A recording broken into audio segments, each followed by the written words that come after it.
It's a pair of 0-1 teams at Lambeau Field. It's a Locked On Packers, Locked On Colts crossover Thursday. Let's do it.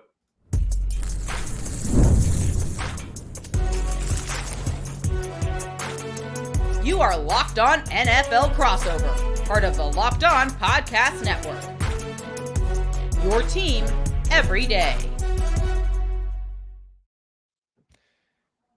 You are Locked On Packers and Locked On Colts, part of the Locked On Podcast Network, your team every day. I'm Peter Bukowski, and I cover the Packers for The Leap, a newsletter I would love for you to subscribe to. I'm with Jake Arthur from Locked On Colts. We are here to preview Week 2, a pair of 0-1 teams. As I said, two teams that probably feel like they could have and maybe should have won their Week 1 games against teams that also expect to factor into the playoff race. Jake, let's dive in there. What is the vibe? What are the vibes coming out of Week 1 for the Colts, where Anthony Richardson makes 3 of the craziest throws you've ever seen in your entire life, and they just come up just short at the end? Yeah, it's a real mixed bag right now, because the only thing that matters is how Anthony does, and he passed the test. Like, he's part of the thing that looks like the arrow is going up. Yeah. But honestly, I think I said at least 2 or 3 times on shows leading into last week, the thing I'm most confident in is the run game. And then outside of Anthony is 3 yards per carry. Yeah. And Houston totally loaded up to stop the Colts run, but there's only so much you can do when you have a quarterback like that. The defense, woof. The pass rush was really good. They did what they needed to keep CJ Stroud rattled and limit him to like only the special throws that had to be made when they needed to be made. He didn't like kill them throughout the game. But the defense made Joe Mixon look like vintage Joe Mixon. Like, as a team, they ran for over 200 yards, which was the most the Colts have given up since like 2022. Mixon had the most yards as an individual against the Colts since Derrick Henry back in like 2020. AFC Offensive Player of the Week. Yeah, and like everybody was healthy. So it's like, what are we doing? Gus Bradley basically explained that they were prepared to let Houston run, but it kind of got out of hand in the fourth quarter, essentially. They used all their resources to try and disrupt CJ Stroud as much as possible, but the run defense became a major victim that they didn't intend to get that bad in the process. So that's and I don't want to preempt too much of the matchup stuff that we're going to get to a little bit later, but Gus Bradley talked about, feeling like, okay, they might have been a little too worried about the CJ Stroud piece of this, got a little outside of their character, because Gus Bradley is a single high cover 3, like, dogmatist when it comes to some of this stuff. Like, that's just, he's going to do what he does. And they're very well schooled at it. Like, it doesn't kind of matter that the talent at corner is not elite level. Like, it's not Sauce Gardner and Patrick Surtain out there. And yet they're able to make this all work because Gus Bradley is such a good teacher when it comes to this stuff. But I do wonder, okay, quarters on early down is something they've leaned into a little bit more. That's the college football, that's the answer for the quarterback run game. But they did it with CJ Stroud, presumably to stop the big plays. Now Malik Willis, we think, is going to play quarterback, right? This is the big story in Green Bay right now, is who's going to be the quarterback. Matt LaFleur leaving the door open. So if they're going to lean into more of that run game, is Gus Bradley going to go, well, actually what we need to do is load up to stop the run because we're going to make Malik Willis pass? Or, hey, this is actually the answer for the quarterback runs, and we want to make sure we have an answer for that. Like, where do you lean on all of that? That is really tough, because I think they're preparing for Malik Willis. I mean, Gus Bradley said as much. I was surprised. But I think, in their mind, they're like, they can say all they want that Jordan Love could play, but it's Malik Willis. I mean, Josh Jacobs is better than Joe Mixon. Like, they have got to use all their resources to stop the run in this one and make Malik Willis beat them. I think they can live with that. That was their philosophy last week, was as long as we take care of CJ Stroud, we can live with giving up stuff in the run game.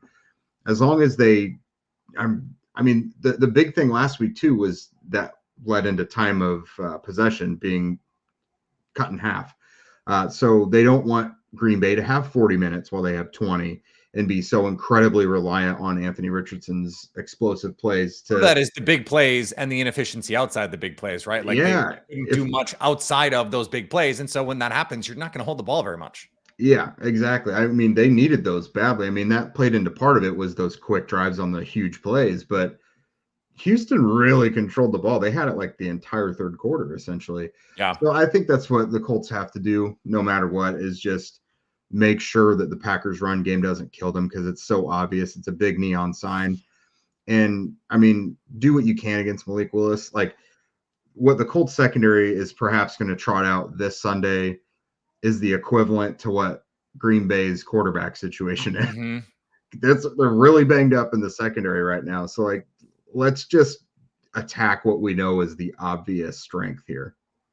Well, and part of that is, okay, if you need to stop the run, if you need to rush the passer, which we expect the Colts to be able to do. I thought DeForest Buckner on Sunday was outstanding. This pass rush overall was outstanding.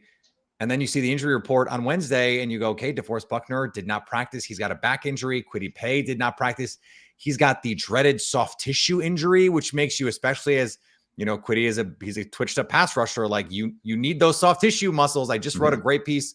Okay. I thought it was great for the Leap about this, that you don't have to be a Packers fan to appreciate about the sports science and getting into some of this soft tissue stuff. But that stuff is scary, man. If those two guys don't go and the cornerback situations like that's tough if you're Indianapolis.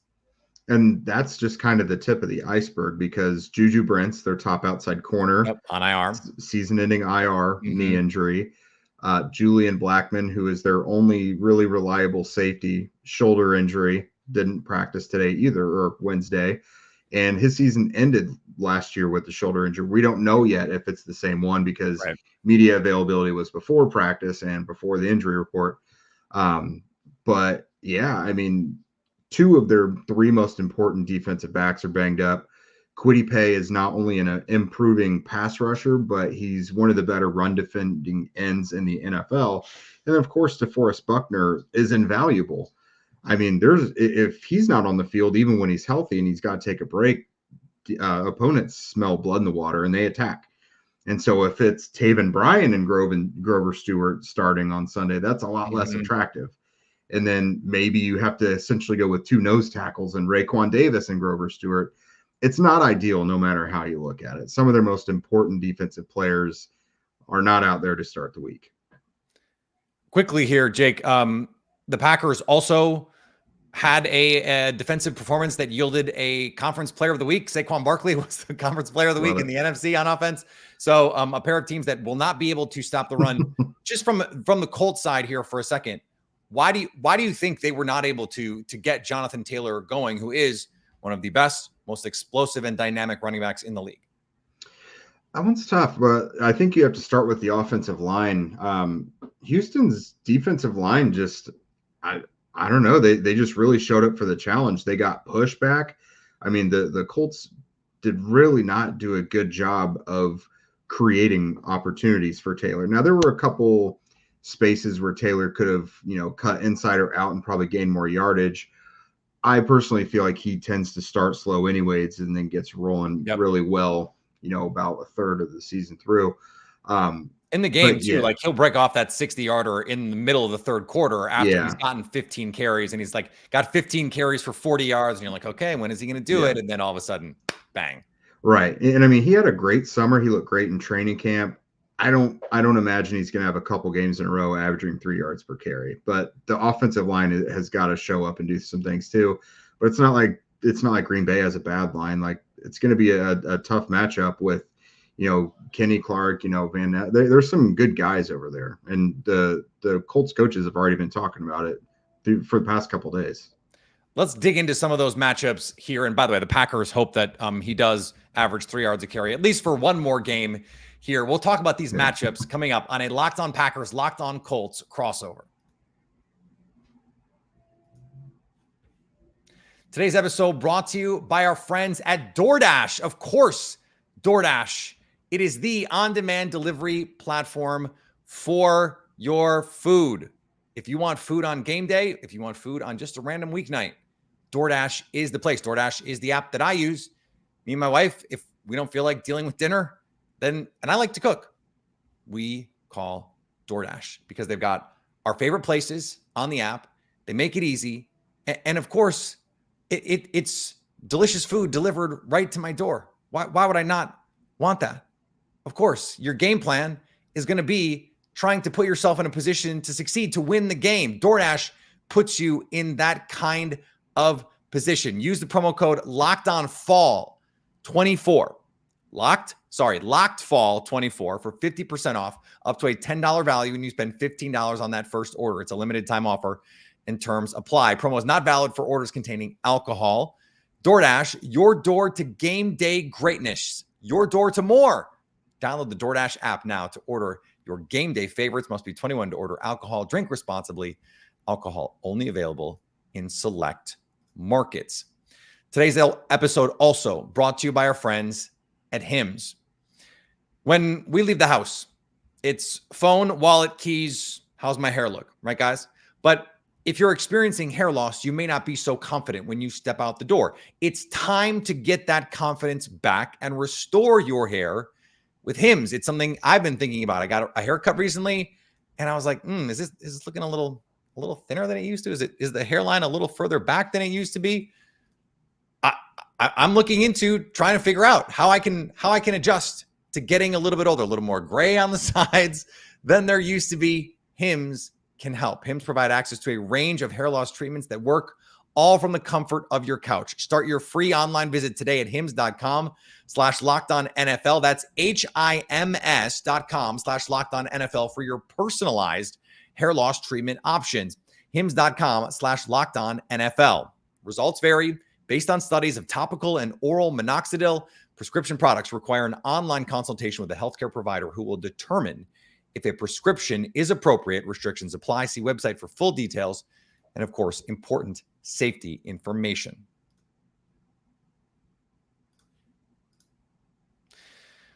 We're back here, Locked On Packers, Locked On Colts, a crossover Thursday. And go check out our friends over at Locked On NFL, the madman Tyler Rowland.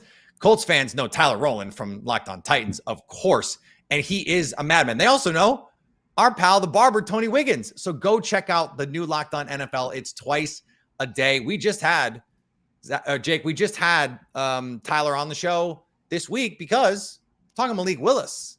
Yeah. And so he knows Malik Willis much better than I do or you do. And so that's the beauty of the Locked On Podcast Network is I can just call up Ty and we can chop it up talking about Malik Willis. So here's let me throw this at you and you tell me what you think, okay? Mm-hmm. Tyler said this.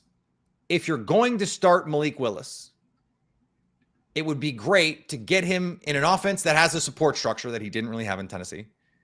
And also, it would be great if you could start him against the team he's prepared against already, a team like the Indianapolis Colts.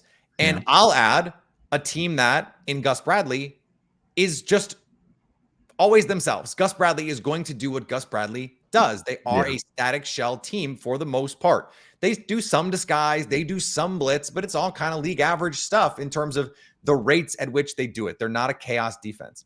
So if you're going to start Malik Willis in a game, this is kind of a pretty good game to do it, especially coming off a game where they could not stop the run and the Packers, second in the league in EPA per rush in week 1. What do you think? I'd love to tell you that the Colts don't make every young or new quarterback look like they're Brett Favre, but they kind of do. I mean, there's too much of a sample size there to say they're going to feast against young quarterbacks. This probably is a good matchup for a Malik Willis. If his offensive line is doing their job and getting some push on the defensive line, then he is going to be able to use his mobility a little bit as well. Because it wasn't a super impressive showing from Zaire Franklin and EJ Speed last week. And normally I would say as long as, Grover Stewart is getting some push up front and occupying some blocks, that allows those two guys to flow around, but they were just getting occupied as well. So, the linebackers have not really shown that they're playing super strong right now. That could be a byproduct of, the preseason, and historically offensive line play and tackling is pretty porous to start the year the last few years. It's the 4th preseason game in week 1. We know that. Yeah. It's probably a good matchup for Malik Willis. I'm not going to lie to you. Especially, I mentioned the secondary. I can't. The Colts pass rush is the only thing I really think could give him problems. Yeah. Is if they're really clicking. I mean, if there's no Kwity Paye, then that opens more opportunity for Latu, obviously, who. But no DeForest Buckner. There is no replacement. Like there is no first round pick waiting in the wings to go be DeForest Buckner. That one's tough. I will say that one's definitely tough because rushing next to Buckner has been huge for Latu as well. Like only small sample sizes because you're obviously not going to pour a ton of snaps into guys in the preseason, but he's received great grades in every opportunity that he has received. But obviously Buckner not being there would be a big problem because Raekwon Davis isn't going to get that type of push. Taven Bryan is not. Adetomiwa Adebawore is not. But yeah, I mean, Tyquan Lewis, we're not going to say Kwity Paye, Dayo Adangbo, Latu. These are all guys who did have some success last week as well, though. But great names on that defensive front in Indy. Wow. Oh yeah, it's a challenge. Like before the draft every year, we just need to do our vocal exercises. Tip of the tongue, the teeth, the lips. That we always got to do that. Yeah. But no, the Colts defense is going to be totally reliant on the pass rush. Well, and this was a Packers team against the Philadelphia Eagles that handled that pass rush with aplomb most of the game, even with some bad footing concerns. I mean, Jordan Morgan is a rookie who's in there starting at right guard, and you got to think if DeForest Buckner can go, that's going to be a place where they try and take advantage, right? Like if you have DeForest Buckner against a rookie, that's the matchup that you want to try and exploit. But Jordan Morgan held his own against a pretty good interior for the Philadelphia Eagles. So Zach Tom played at an all-pro level against Josh Sweat, against whoever they put out there at defensive end for the Philadelphia Eagles on the edge. So this is an interesting matchup in that regard. And I think injuries are going to end up playing a pretty huge factor here. Let me flip this for you because I have been, since the pre-draft, kind of obsessed with Anthony Richardson. I think the physical ability is just outrageous. And you see it in a game where on 16 throws, he goes 6 of 16 for, I believe, 41 yards. Maybe it's 42 yards. It's something like that. And then on 3 throws, he's got 170 yards, and they're all in the air. With the Doolin one, there's some run after catch, but it's still like this ridiculous throw in the air. I don't know what to make of him right now. I don't understand it. But the only reason they were in that game is because he made 3 throws that maybe only Anthony Richardson can make. And I don't know how to give a better compliment to a player than that. So my perspective from the Packers side is going, okay, if you can, instead of 3 50+ yard plays, if you can make it 2, and he's going to go 6 for 16 in the rest of that, and maybe he will, maybe he won't, right? But if you can do that, that's the key to the game to me. Yeah, I don't think he's going to be so peaks and valleys-ish once Josh Downs gets back. I mean, Michael Pittman Jr. is normally for we don't know what his status is, right? Missed week 1 with an ankle injury, practiced in a limited fashion on Wednesday. So we're still waiting on that one. Personally, like if gun to my head, I think it'll be one more week for him because he doesn't, talking to him in the locker room, he doesn't sound super gung-ho. Like when guys are itching to get back, like you can kind of tell, and he's still kind of waiting to like make sure he's confident in his cutting and everything. So I think he may still be a week away, but that is Richardson's his comfort blanket, basically. Michael Pittman Jr. has been that for the revolving door quarterbacks for him throughout his career. Yeah. And him and Richardson do still have a very strong rapport. But the guy who I think is going to smooth out Anthony's completion percentage a little bit and help him with those layups and move the chains a little bit is Josh Downs. Because of course, Michael Pittman Jr. gets a lot of attention from defenses as well. So if Downs isn't in there yet, Mitchell might be the next guy too, because man, he had a couple opportunities on Sunday, brother. Like there were a couple throws where I know Anthony Richardson wants those back because there were three where it's a touchdown if Richardson can put it on him. Yeah, I tell you, those two are really close to being something crazy because like Mitchell. Oh, week 3, Jake, week 3, please. Can we do it in week 3? With Chicago, of course. Yeah. Yeah. Okay. Thank you. They're getting close though, man. And I think part of it is, AD is kind of running into some things he's not expecting to see. And then he becomes open. And then so Anthony is quickly trying to readjust, and they don't have the lizard brain together yet. But like he has it with like Pittman and Downs. But I mean, they're both essentially rookies. Hopefully they get there soon, because God, you can see the potential. Like Mitchell was burning dudes left and right. And they, like, with what Anthony already did in that game without those completions to Mitchell, like that, like there's a lot of potential there. And that's something that I have my eye on, because, Jair Alexander against the Eagles could have easily had 2 interceptions, had an opportunity late in the game where I frankly thought should have been OPI. They never call it in a situation like that where the DB runs the route for the receiver and the receiver is over the back of the DB, but he should have had the interception if not for the OPI. But he is someone who can be a little jumpy on those underneath routes. And it was 2 double. He got Derek Stingley, who's a really good cornerback, twice on double moves where he's out the gate. And they're going to try it on Ja, and he is going to have to be disciplined in those circumstances, because it was a double move that Anthony Brown got him on the touchdown. AJ Brown. It's AJ Brown. Like it's hard for me to be mad at Jair Alexander for that. But we just saw AD Mitchell do it to Derek Stingley. So and Alec Pierce. Pierce burned Stingley on the big touchdown. Alec Pierce is another player who, if you're gonna just like, let's go make a 50-50 ball, it doesn't seem like it's 50-50 when he's up there. Former volleyball player, the 40-inch vertical jump, like he is a physical marvel, someone that a lot of Packer fans were very interested in back in the 2022 draft. So it's the big plays. And I feel like I'm doing a lot of the same conversations with you that I had with Louis about limiting big plays, limiting the quarterback run game. It's a very similar game plan. It's no coincidence. It's Shane Steichen. It's the former Eagles guy doing the Eagles thing in Indianapolis. So in some ways, I do think the Packers are going to have a better feel for this because they've seen it already. We will get to the keys here. The keys to who is going to win the game. The Colts, 3.5-point favorites at Lambeau Field. Don't agree with the line, but our friends at FanDuel have said it. We will talk more about all of that and who we think is going to win next on a Locked On Packers, Locked On Colts crossover. Today's Crossover Thursday, sponsored by our friends at FanDuel. You've heard us talk a lot about FanDuel, America's #1 sportsbook. Well, we have something a little different for you. Now through September 22nd, all FanDuel customers can bet $5 and get a 3-week free trial of NFL Sunday Ticket from YouTube and YouTube TV. Then, with a YouTube TV base plan, you'll be able to watch every regular season out-of-market game. All you need is a Google account and a current form of payment, and you can cancel any time. As I mentioned, it is Colts 3.5-point favorites on the road at Lambeau Field. Got that low total too, 40-41 right now. I like the over on this. Go make your bet and get your Sunday ticket. And if that's not enough, be sure to check out FanDuel's Profit Boost in the app and use it for FanDuel's double your winnings for all of Sunday, September 15th. That's this Sunday.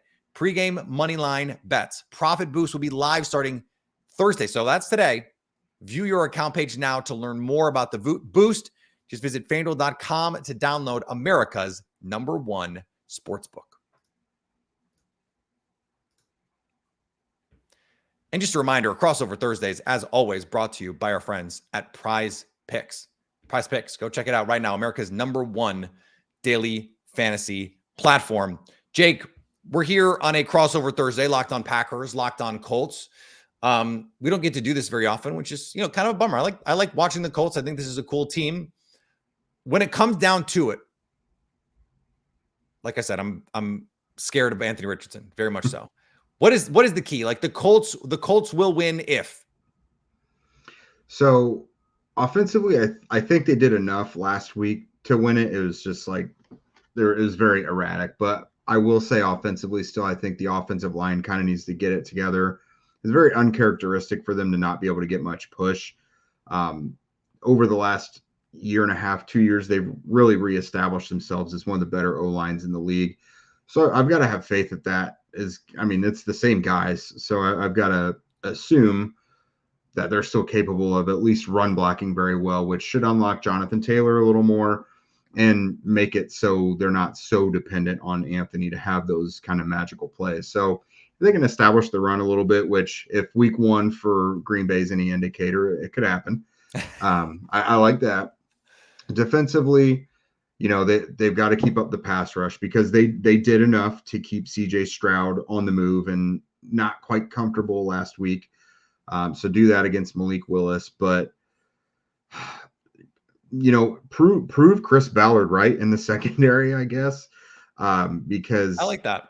This injury with Juju Brents, it's tough. He was someone I really liked coming out of college too, and yeah. he's such a great fit for what they want to do. Well, it's really unfortunate because everyone was screaming about them needing to add more help in the secondary all offseason, and they stood pat and were like, no, we like the young guys we've got.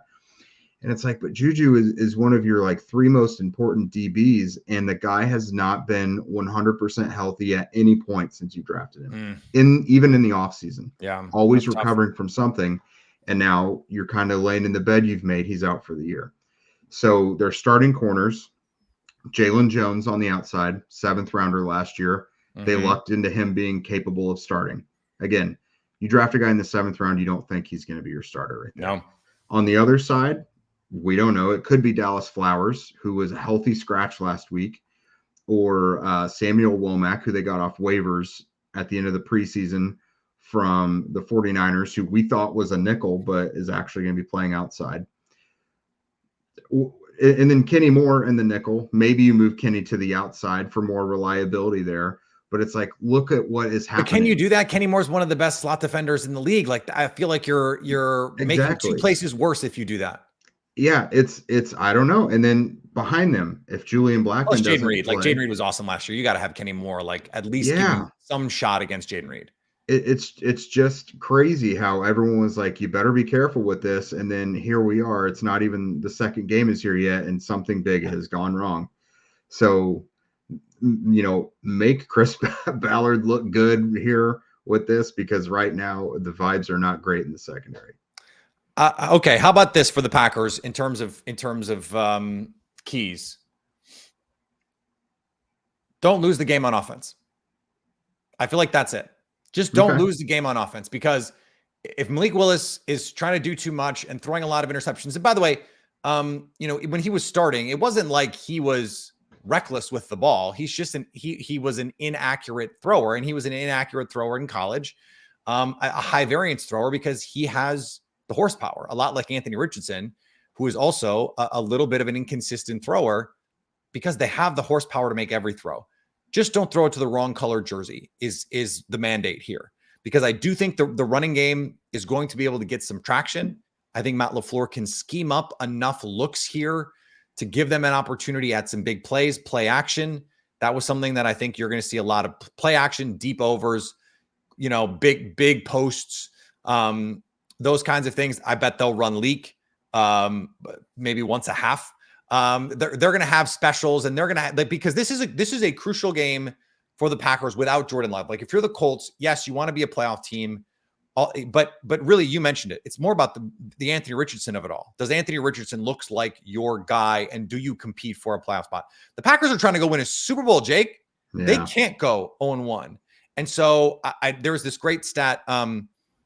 Teams that lose in week 1 and are underdogs in week 2 cover the spread 57% of the time since 2003, because they're desperate teams. Now, both of these teams are 0-1, but one team is an underdog and one team isn't. And so I feel like from a Packers perspective, I like them covering the 3.5. I'm going to pick them to win this game, just because I do think there is an urgency gap here. I think the Packers feel that this game is going to be more important for them. Matt LaFleur is going to bring out the tricks. There's going to be the specials. I think they're going to have a little bit more intensity on defense after the awful footing in Brazil. I think the defense is going to play better. It'll be a close game. I mean, I think this is sort of like one of those 24-20 kind of games, 24-21. I think that's right in that range. It will be a game that it's going to have both fan bases pulling their hair out. I have no doubt about that. I said that the same thing in the Eagles game. I think that's true in this one. So that's where I've landed here. Yeah, I don't think it's going to be anything crazy. Now, I do think the ingredients are there. For some reason, this gives me the vibes of Colts Browns last year. Total barn burner between PJ Walker and Gardner Minshew. Yeah. Like 70 points scored almost. Like Yeah. That would be fun. this game has no business being that, but it could be. We don't know. Yeah. But I'll go on the reasonable side. I do have the Colts winning, I think 30-24. Okay. Some of the things they did not capitalize on or establish last week are things we have seen them prove they are actually good at. Running the ball and blocking up front. We know they're capable of doing that. They have the quarterback, the running back, in the line to do it. We didn't see much involvement from Michael Pittman Jr. We know there's room to go there. And the linebackers played so uncharacteristically poor last week, too. We know they're capable of more. Still terrified of the secondary for what it's worth, which is why I'll give Malik Willis 24 points. But yeah, I also think they're better at stopping the run than they showed last year. Like everyone was healthy. Totally different story right now. But some of their better guys against the run should still be out there. I think it'll go that way. The Colts tend to prove me wrong at times, but I picked against them last week. I actually picked them within 1 point. I said they were going to lose 30-27, and they lost 29-27. I'll give them the benefit of the doubt at this one. I think they're going to right some of their wrongs from last week, and I'm going to say 30-24.